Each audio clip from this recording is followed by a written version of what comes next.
Assalamualaikum warahmatullahi wabarakatuh. Masih di Ngoko Podcast bareng Adi Sudali. Nah, masih sama Pak Salamuddin Daeng. Kita ngebahas hari ini tentang polusi udara nih Pak. Kita udah hari ini kan tanggal 17 Agustus, kemerdekaan ke-78 negara Indonesia.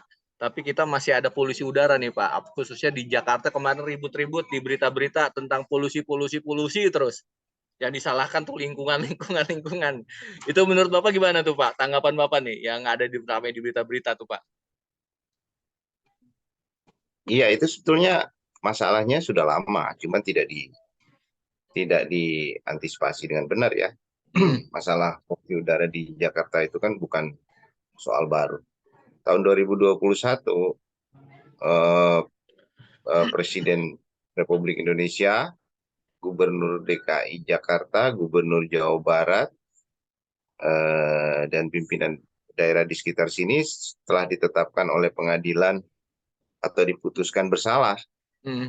karena tidak dapat mengatasi polusi Jakarta dan tidak bisa menjamin udara yang sehat di sini. Jadi itu sebetulnya sudah diperingatkan sejak putusan pengadilan itu, dan putusan pengadilan itu kan tidak ada yang banding, presiden juga tidak, terus Gubernur DKI juga tidak ya waktu itu ya. 2021 itu ada LSM yang menggugat pemerintah karena eh, karena gagal mengatasi polusi Jakarta, dan gugatan itu gugatan perdata. Saya nggak tahu tindak lanjutnya, tapi yang jelas penggugat dimenangkan oleh pengadilan dan pemerintah diputus bersalah atas kondisi udara di Jakarta. Nah, cuma setelah itu tidak ada tindak lanjut dari ya apa putusan pengadilan itu, apakah pemerintah berbuat apa, DKI berbuat apa, pusat berbuat apa, Tangerang berbuat apa, Jawa Barat berbuat apa, dan seterusnya. Itu tidak ada tidak ada progresnya, tidak ada perkembangannya. Ya, keadaan terus berlangsung sampai sekarang ini. Apalagi sekarang sudah selesai COVID ya. Nah, kemarin KLHK, Kementerian Lingkungan Hidup, mengatakan bahwa sebagian besar kontribusi polusi Jakarta itu akibat transportasi, sektor transportasi. Berarti itu kan penyebabnya itu adalah kendaraan bermotor, dan sumber polusinya itu adalah bahan bakar minyak. Kan gitu. Jadi karena bahan bakar minyak menjadi sumber penyebab, maka sebetulnya masalahnya itu sebetulnya bisa dilokalisir gitu loh ke ke bahan bakar minyak dan ke sektor transportasi untuk jadi prioritas penanganan. Tetapi kan langkahnya apa gitu loh untuk mengatasi transportasi dan penggunaan BBM. Nah, ini kan sumber polusinya itu kan bahan bakar minyak. Sektor yang mengkontribusikannya adalah sektor transportasi. Lebih sederhana sebetulnya. Berarti harus ada langkah untuk mengurangi apa namanya konsumsi BBM dan LPG ya, karena LPG juga BBM di Jakarta, terutama di Jakarta dan sekitarnya, Jawa Barat dan sekitarnya. Kedua, harus ada langkah untuk menekan arus mobilitas transportasi yang terlalu padat, macet dan seterusnya ya, macet, padat, boros ya, boros BBM, dan nggak tahu apakah transportasi ini ada bagian-bagian yang harus diatasi ya, dan diselesaikan. Tapi yang jelas masalahnya di lokalisir kedua itu dulu gitu loh. Jadi transportasi BBM. Nah, kalau itu sudah dikurangi secara signifikan, maka yang lain bisa mengikuti. Memang ada kontribusi dari sektor lain seperti masalah lingkungan hidup yang lain, lalu ada masalah PLTU batubara. Tapi kita tahu kan di daerah-daerah sekitar Jakarta ini kan PLTU batubara sebetulnya sudah berkurang diganti dengan gas, kecuali di Banten ya, itu masih ada. Nah, tapi yang mengkontribusikan paling besar kan adalah sektor transportasi. Nah, sebetulnya ada rencana pemerintah untuk mengurangi eh, eh, baik itu konsumsi BBM maupun penggunaan LPG di Jakarta ya. Yakni ya kita tahu kemarin pemerintah merancang apa namanya pergantian dari motor BBM ke motor listrik dengan subsidi hampir separuh kalau nggak salah, itu separuh dari harga. Nah, tapi separuh dari harga motor listrik itu masih cukup mahal. Cuma jadi masalah saya melihatnya bahwa sasaran daripada subsidi motor listrik itu adalah kelompok miskin. Jadi kelompok miskin diberi subsidi separuh dari harga motor listrik, tetap aja nggak kebeli gitu loh maksudnya. Iya, karena buat beli makanan itu susah, sekarang Susah suruh beli apalagi motor buat listrik. motor listrik gitu loh, Pak. Nah, itu makanya jadi konsepnya yang salah, strateginya yang salah. Kenapa bisa salah? Nah, ini kurang tahu kenapa bisa salah. Masa pemerintah tidak tahu bahwa kelompok miskin yang diberikan subsidi separuh dari harga motor itu tidak mungkin dapat membeli motor listrik. Akhirnya kan program ini gagal. Harusnya kalau agendanya transisi energi, insentifnya itu jangan begitu. Insentifnya harus pada keseluruhan, karena yang mau dikonversikan ke seluruh segmen, keseluruhan kegiatan, bukan orang miskin aja yang harus berkontribusi pada udara yang sehat, tapi justru orang kaya yang harus berkontribusi kepada udara yang Orang sehat, miskin. karena mereka lah yang Penyebab paling banyak banyak. kontribusikan polusi. Orang-orang yang memiliki kendaraan ya, yang mobil 4 sampai 5 dan seterusnya, lalu mereka juga rata-rata mobil CC tinggi dengan harga juga tinggi sekali kan gitu. Jadi justru kelompok ini yang jadi target. Nah, karena kelompok yang jadi target ini eh, maka pemerintah harus membuat kebijakan yang mampu menyasar kelompok-kelompok ini. Tapi kalau dia menyasar subsidi untuk kelompok miskin yang nggak jadi barang, maksudnya nggak mungkin terjadi itu, karena tidak mungkin orang miskin dibeli motor di dalam keadaan ekonomi seperti sekarang. Itu yang pertama. Yang kedua, ada juga agenda untuk mengurangi konsumsi LPG 3 kilogram ya, yang kita bahas tempo hari, Kemarin, yang merupakan 90% dari total LPG yang dijual di Indonesia ini kan LPG 3 kilogram. Dan itu subsidi dan itu bahan bakar dengan subsidi mencapai 117 triliun. Iya, sampai 120 triliun tergantung harga perkembangan harga LPG Saudi Aramco ya. Nah, berarti bayangin tuh kalau subsidi LPG ini bisa alihkan ya. tepat sasaran ya, tepat sasaran, hanya kelompok-kelompok yang betul-betul berhak menerimanya diberikan, lalu subsidinya itu bisa dihemat, bisa dialokasikan untuk penggunaan kendaraan listrik di perkotaan yang padat sekali seperti Jakarta. Tapi masalah LPG juga disikat itu sama DPR. DPR beramai-ramai menolak masalah kompor induksi untuk menggantikan LPG yang 3 LPG. kilogram itu. Iya, karena memang kelihatannya banyak yang terlibat bisnis di situ, elit-elit kita ya. Jadi sepertinya memang itu program dibuat untuk digagalkan, dugaan saya begitu. Nah, kalau serius sebetulnya pemerintah tahu masalah-masalahnya ada di mana, dan para pengambil kebijakan itu tahu. Misalnya kalau kita mau menertibkan subsidi LPG ya tinggal digitalisasi. Sekarang apa sih yang nggak transparan, Mas? Kita beli apa-apa ada barcode-nya. Ya Iya, kan? ada barcode Kita ya, mau benar. beli LPG daftar barcode, ketahuan siapa yang beli. Iya. Nah, LPG 8 juta ton nggak ketahuan siapa yang beli kan? Maksudnya orang kaya apa orang miskin? Padahal dari sisi kebijakan itu ditujukan untuk orang miskin. Maka jadilah seperti sekarang kita. Jadi kita sudah impor BBM begitu besar, separuh dari kebutuhan nasional kita. Kita impor LPG juga sangat besar dan harganya diatur secara internasional. Sementara satu sisi kita punya listrik surplus di dalam negeri. Hampir 50% listrik itu surplus dan tidak terpakai.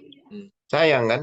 Nah, kalau pemerintah mau berbenah, maka proses transisi energi ke listrik ini kan harus benar-benar rigid dan rencananya bagus, semua harus dilakukan dengan baik, baru malah polusi Jakarta ini bisa diatasi. Kalau enggak ya polusi ini tidak teratasi. Agak bising di belakang. Enggak apa-apa Pak, enggak.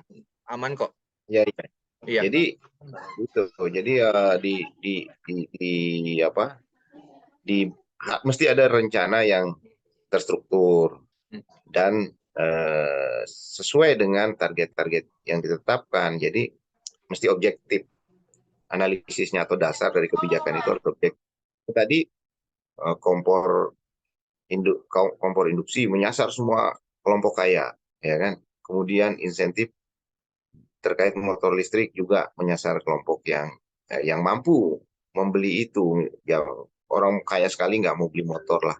Tapi orang yang punya uang itu yang harus didata dengan benar, yang mereka menggunakan motor BBM untuk dikurangi dan mereka diberi insentif, diberi subsidi agar dapat mengganti motor mereka dengan motor listrik.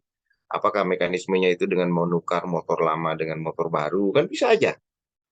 Nah, pemerintah bikin industrinya di dalam negeri, bagaimana membuat satu industri yang dapat mengubah motor-motor BBM menjadi motor listrik. Semua pemerintah bisa melakukan itu. Sekarang tinggal kemauan. Apakah ada keinginan serius untuk mengatasi polusi Jakarta? Dan sekarang kita menjadi perbincangan dunia ya.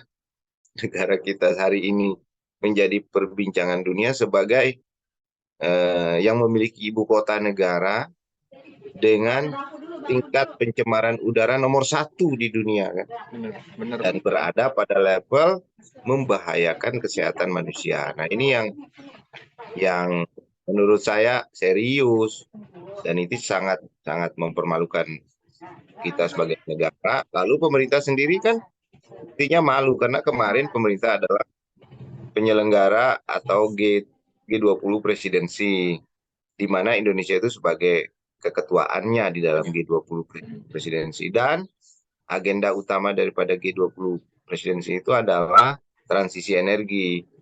Transisi energi itu transisi dari penggunaan BBM ke non BBM, transisi dari fosil ke non fosil, transisi dari bahan bakar yang tidak ramah lingkungan ke bahan bakar energi baru terbarukan. Dan itu langkah-langkahnya mestinya jelas. Dan pemerintah juga bergabung dalam JETP namanya, Just Energy Transition Partnership, yang ada yang diketuai Indonesia itu bersama Inggris, Amerika, dan Jepang. Harusnya melalui JETP ini jelas agendanya itu untuk menekan tingkat penggunaan energi kotor, menekan polusi, menekan emisi, dan dengan cara memperbanyak sumber-sumber energi terbarukan. Tapi ini memang lawannya yang berat ini. Lawannya ini pebisnis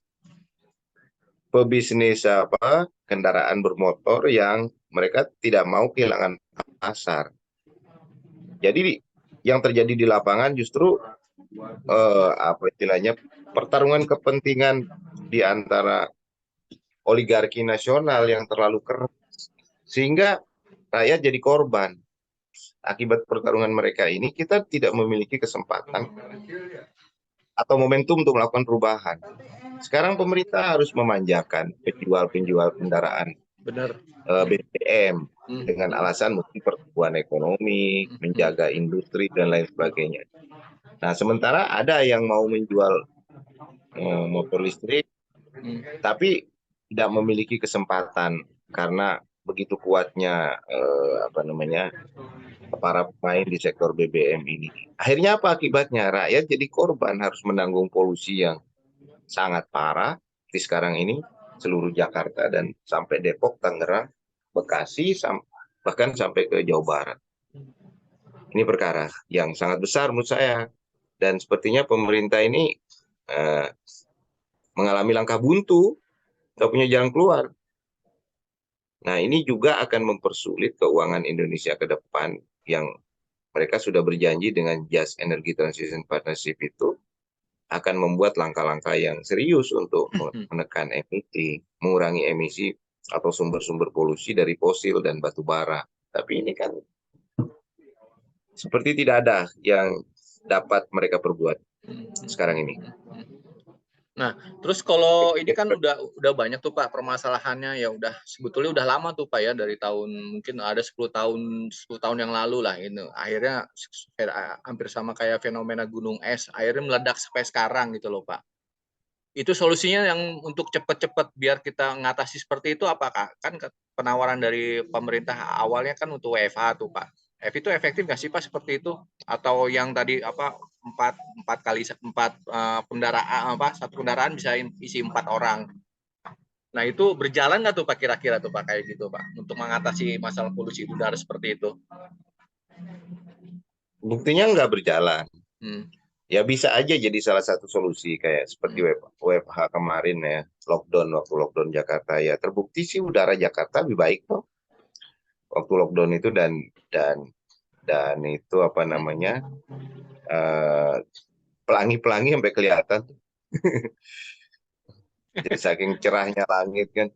Tapi ya itu dianggap atau dipandang memberatkan perekonomian masyarakat. Ya kan? Jadi masyarakat terkunci, tidak bisa beraktivitas dan ekonominya Mandek jatuh. lagi. Nah, itu harus diatasi oleh pemerintah. Nah, tapi ini kan bisa dilokalisir. Bisa kalau Jakarta saja yang di lockdown bisa aja, atau Jakarta saja yang dibatasi arus mobilitas transportasi, atau hanya membolehkan mobil-mobil listrik saja masuk ke Jakarta. Ya terserah pemerintah sih. Kita tidak punya peta yang begitu rigid ya.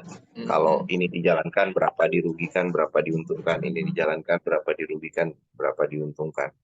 Kita harus berani memilih jalan ini misalnya kan kayak gitu.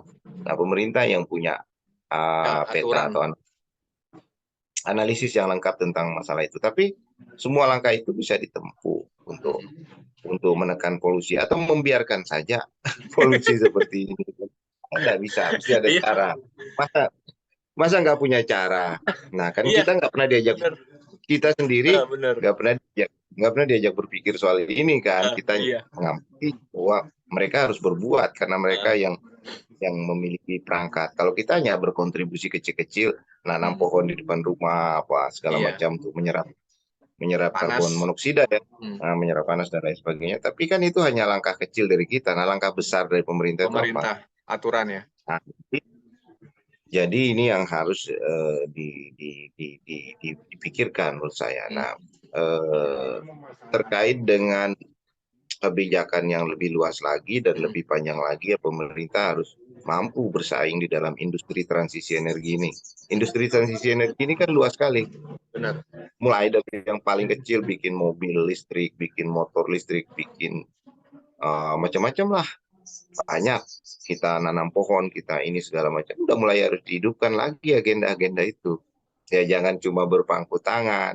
Benar. Ini kan kemarin kita dengar bahwa pemerintah ini cuma pingin duit dari luar itu datang. Pingin duit JETP ini datang. Mana duitnya biar kami memperbaiki lingkungan hidup kami. Lah, ini cara berpikir yang nggak benar lah.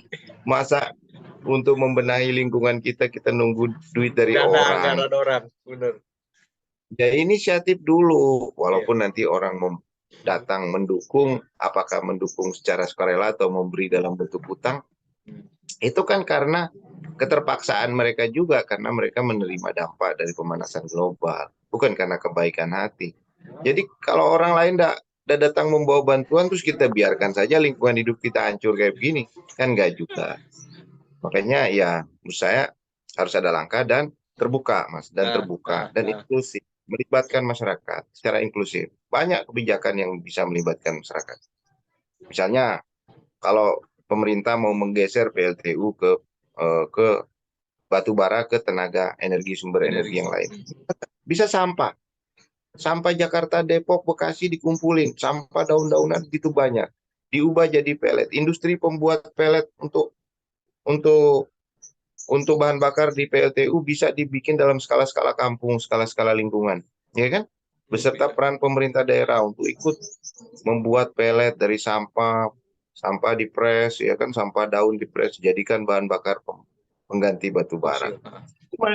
Daripada beli batu bara 70 sampai $100 per ton, Hmm. ya toh, mending beli sampah dari masyarakat dengan harga Rp1.000 per kilo, ya kan? Semua orang akan mau mengumpulin sampah kalau dibeli pemerintah seharga batu bara. Bayangin, Mas. Kalau pemerintah mau membeli sampah seharga batu bara, ya di masyarakat yang sudah diolah ya, saya yakin masyarakat mau berkontribusi untuk ngumpulin sampah. Lumayan, 100 kilo dapat apa? 100.000 kan? Dari mana lagi? Itu namanya inklusif. Jadi cara-cara penanganan polusi dengan cara-cara inklusif. Ya, pertahankan aja PLTU, nggak perlu ditutup. Yang perlu ditutup misalnya PLTU batubara, tapi PLTU-nya bisa dipertahankan dengan menggeser bahan bakarnya dari batubara ke sampah, misalnya gitu. Banyak negara lain yang berhasil. Nah, di sektor transportasi, ya kalau sudah keadaannya seperti ini di Jakarta, karena dia adalah kontributor terbesar daripada apa namanya polusi ini, maka mau tidak mau penggunaan BBM-nya dibatasi dan transportasinya dibatasi. Cuma itu kuncinya. Dan Penggunaan transportasi umum juga harus diperhatikan ya cara Pak ya. cara pembatasan penggunaan BBM ada dua kebijakan penting. Satu, kebijakan harga. Dua, kebijakan non harga. Nah, kalau takut dengan kebijakan harga, bisa dimainkan kebijakan non harga. Banyak varian kebijakan yang bisa diambil kalau itu adalah kebijakan non harga. Nah, kalau di transportasi, maka ada beberapa kebijakan yang bisa dipilih. Ada kebijakan yang bersifat kebijakan yang berkaitan dengan pajak dan lain sebagainya. Ada juga kebijakan yang berkaitan dengan insentif-insentif yang harus diperluas bagi kepentingan untuk mengganti transportasi yang ada sekarang menjadi transportasi yang lebih tidak boros. Misalnya transportasi massal itu kan tidak boros, ya kan? Macam-macam lah yang bisa ditempuh, atau mengubah landscape, misalnya kantor-kantor bisa harus berada di luar, atau kantor-kantor pemerintah digeser keluar, atau membatasi arus ini sekolah-sekolah sekolah diperbanyak di luar, karena pendidikan sekolah ini juga salah satu yang Benar, bikin cukup lumayan. cukup menguntungkan untuk transportasi. Bayangin tuh, kalau pagi kita ke Ya, Jakarta, kerasa Pak. Benar, kerasa. wah, kalau ada ditambah anak sekolah, tambah orang kerja, luar biasa. Jadi mungkin sekolah perlu digeser ke pinggir sedikit, misalnya, atau keluar di wilayah-wilayah yang masih hijau, yang oksigennya masih bagus. Orang sedang belajar di tengah polusi, mana bisa, buntu otak kita kalau polusi kan. Jadi pusat-pusat kota itu memang tidak cocok lagi untuk pendidikan, untuk belajar. Jadi kita harus berpikir panjang soal itu. Iya Pak. Semoga aja Pak ya diskusi kita ini didengar sama pelaku di semuanya pihak lah Pak. Jadi biar nggak hanya statement aja. Terus ada closing statement nggak Pak untuk mengakhiri diskusi ini Pak? Yang paling penting itu adalah kebijakan di sektor transportasi, gimana, dan sektor penggunaan energi yang tidak ramah lingkungan seperti LPG. Ya, LPG ini harus dipikirkan. Misalnya kebijakan kompor induksi yang digalakkan oleh pemerintah itu benar-benar harus serius. DPR, ya walaupun ribut DPR, ya nggak usah didengar lah. Kan ini kebijakan untuk bangsa dan negara. Kenapa kalau ada kepentingan bisnis elit kok susah. Lingkungan hidup harus menyerah. Perubahan harus menyerah kepada kepentingan mereka yang tidak baik bagi kemajuan bangsa dan negara kita.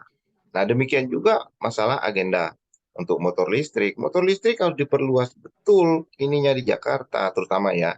Misalnya subsidinya dibuka, subsidinya itu kepada semua kelompok. Kan itu subsidi hanya dalam bentuk insentif pajak, bukan subsidi dalam bentuk uang negara keluar. Insentif diberikan kalau beli motor listrik, nggak kena ini, nggak kena itu, nggak bayar pajak, nggak bayar ini, nggak bayar itu, gitu kan gitu. Nggak bayar BPKB, nggak bayar ini, ya kan? Cukup beli dan ganti motor itu bisa diberlakukan untuk 5 tahun, dan pemerintah nggak usah kemaruk memungut pajak dari sektor-sektor itu gitu loh. Jadi sehingga orang bergairah. Lama-lama karena sudah bergairah, orang percaya, ngelihat oh motor listrik ternyata masih laku kalau dijual lagi, karena iklim ekonominya itu memungkinkan untuk itu. Nah, kalau iklim ekonominya tidak diberi ruang gitu, terus motor listrik dipitnah terus meledak-meledak, ya susah. Dan tidak ada usaha pemerintah sendiri untuk bangun industrinya di dalam negeri yang menyerap tenaga kerja dan lain sebagainya, maka langkah ini tidak akan berhasil. Oke. Saya kira itu. Iya.